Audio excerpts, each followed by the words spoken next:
আসসালামু আলাইকুম গাইস, ফেসবুকের ভাই ও বোনেরা, কন্টেন্ট ক্রিয়েটর যারা আছেন তারারে আমার সালাম ও আদাব।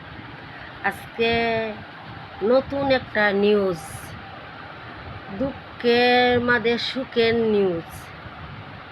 এই যে পিলিস মামুন আর লাইলার ঘটনাটা, লাইলা এই পিলিস মামুনের রাস্তা থেকে আইনা তারে মানুষের মতন মানুষ করছে। আপনারা অনলাইন জগতে যারা আছেন সবাই তো দেখছেন, মোহনা নামের একটা মেয়ের লোকের সম্পর্ক করে লাইলার জীবনটারে তছনছ করছে, লাইলারে অনেক অপমান অপদস্থ করছে।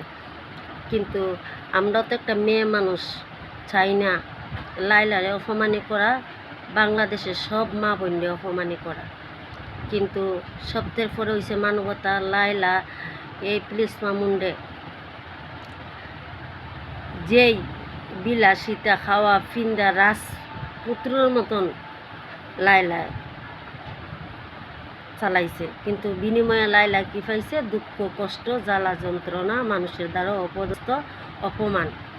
তে আমি এটাই ফেসবুক এর বাইরের গেছে, বইনেরার গেছে বা সবার কাছে আমি এইটাই চাইলাম কি, এই দেখেন লাইলা কইছে ধৈর্য ধরো, আল্লাহর কাছে ধৈর্য ধরো, ধৈর্যের ফল আছে।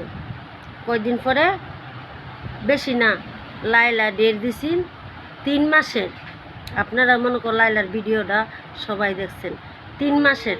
তে 3 মাস গিয়া 1 মাস অতিরিক্ত পাড়ে গেছে, 4 মাসের মধ্যে খেলা জমিয়ে গেছে ভাই। খেলা এমন জমছে যেমন মেসি আর ব্রাজিল। এখন ভাই আপনারা দর্শকে